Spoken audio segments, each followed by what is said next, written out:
Cricket की IPL में चलती है ड्रीम 11 अपने आप जल्दी दिखा था,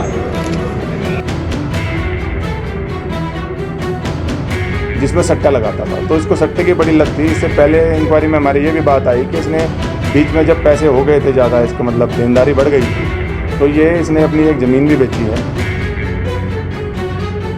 देखिए ये जो रामवीर है ये सेठा माजरा जिला जींद का रहने वाला है। जो कल हमारे पास ब्रांच मैनेजर जो धर्मपाल हैं, उन्होंने कंप्लेंट मूव की थी।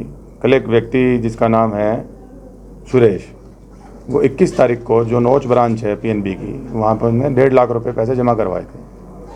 तो उस टाइम जो कैशियर है उसने ये कह के कि सर्वर डाउन है बैंक का और आपको बाद में मैं आपका अकाउंट बैलेंस बता दूंगा, और वो करके 1.5 लाख रुपए उसने डिपॉजिट करा दिया और वो चला गया। 24 तारीख को वो दोबारा आया पता करने के लिए कि जी मेरा अकाउंट बैलेंस आप बता दीजिए। तो जो कैशियर है वो वहाँ से उठ के चला गया और बाहर निकल गया।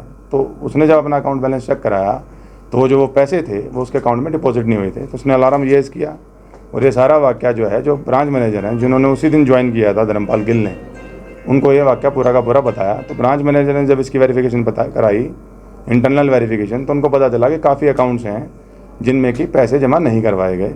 तो उन्होंने हमें एक कंप्लेंट, जिस कंप्लेंट के बेस पे हमने एफआईआर सदर थाने में दर्ज करी। उस एफआईआर को रजिस्टर करने के बाद कैशियर को राउंड अप किया गया कैथल कल, और उसमें अरेस्ट किया गया है। और उसके बाद में जो है अब इनका रिमांड लिया जाएगा और फर्दर पूछताछ करी जाएगी कि कितने कितने लोगों से जो पैसे लिए गए हैं वो डिपॉजिट नहीं हो पाए हैं। अभी हमारे पास जो कल बैंक मैनेजर्स को जो एप्लीकेशंस आई थी उसमें 23 व्यक्तियों ने एप्लीकेशंस दी, जिसका अप्रोक्सीमेट जो अमाउंट है वह 1,70,00,000 के करीब है। कि इतने पैसे का जो है गबन कैशियर ने किया है। बाकी तफ्तीश का विषय है कि किन किन लोगों के जो है पैसे इसने नहीं दिए। तो कहां से गिरफ्तार किया गया? कैथल शहर से गिरफ्तार किया गया। कुछ स्थिति में रसीद नहीं रखते लोग, समाज के बैंक में जमा करा के निकल जाते हैं। देखिए वो हमने सभी को नोटिस जारी कर दिए हैं। जिन जो 23 एप्लीकेशंस आई थी और भी आएंगी, उन सभी को नोटिस दे दिए गए हैं कि उनके पास जो भी डॉक्यूमेंट्स हैं वो डॉक्यूमेंट्स ले आएँ। प्लस उनकी अकाउंट स्टेटमेंट्स भी निकाल ली जाएगी और फिर वेरीफाई किया जाएगा। इसके अलावा बैंक की जो इंक्वायरी कमेटी है, बैंक कंपनी एक इंटरनल इंक्वायरी कंडक्ट करा रहे हैं, तो उससे भी ये पूरा अनर्थ हो जाएगा कि ये नेक्सस कौन कौन था, कि क्या अकेले कैशियर का काम है या कोई इसमें कोई और का बैंक का ऑफिशियल भी इन्वॉल्व है। नहीं, अभी तक कोई रिकवरी नहीं हुई है। अभी तो अरेस्ट ही किया है और जो वाउचर्स वगैरह हैं वो वेरिफिकेशन कर रहे हैं हम, और आज रिमांड लेके फिर इसका आगे तफ्तीश करेंगे। जो ये व्यक्ति था ये ऑनलाइन गेम खेलता था, ये 3 पत्ती और एक और गेम है, हाँ, क्रिकेट की आईपीएल में चलती है ड्रीम 11, जिसमें सट्टा लगाता था। तो इसको सट्टे की बड़ी लत थी। इससे पहले इंक्वायरी में हमारी ये भी बात आई कि इसने बीच में जब पैसे हो गए थे ज़्यादा, इसका मतलब देनदारी बढ़ गई थी, तो ये इसने अपनी एक ज़मीन भी बेची है और उसको बेच के शट ऑफ किया है। ये काइंड ऑफ पैरेलल बैंकिंग चलाता था। जैसे कि आप अगर मेरे पास पैसे जमा कराने आ गए तो आपके मैंने पैसे जमा कर लिए, वो बैंक में नहीं डिपॉजिट किए और उसकी ऑफिस कॉपी को भी नहीं रखा। आप मेरी बात समझे, जो ऑफिस कॉपी है वो भी हमारी जो है वो बैंक में नहीं थी। वो अब तक की पूछताछ है, तो जो प्रिलिमिनरी हमने जांच करी है, तो अभी तो रिमांड लेंगे। अभी ऐसा कोई किसी का नेक्सस हमें अब आया नहीं है।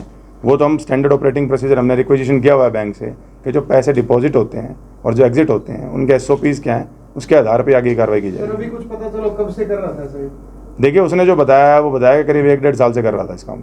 सभी उपभोक्ता भी 10 उपभोक्ता कह रहे थे भाई इसका मेन साथी ये पुराना का कोई कर्मचारी है बैंक में ही है, वो है, लेकिन वो अभी तक बाहर है। बाहर कैसे? बाहर घूम रहे हैं, मतलब इसके साथ ही था सर वो। नहीं, हमने सभी बैंक ऑफिशियल्स जो वहाँ काम करते थे उन सबको सम्मान किया हुआ है।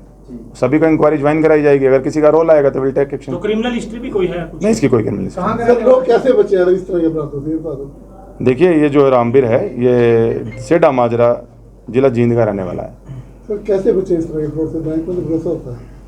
देखिए जब भी आप जैसे ये हर बार एक क्लेम एक्सक्यूज बनाता था कि सर्वर डाउन है, और लोग ट्रस्ट करके जो है जो रिसिप्ट होती थी उस पर बैंक में हमने कई रिसिप्ट देखी, इस पर स्टैंपिंग भी नहीं थी। तो वो स्टैंप भी देख लेनी चाहिए कि प्रॉपर स्टैंपिंग है कि नहीं।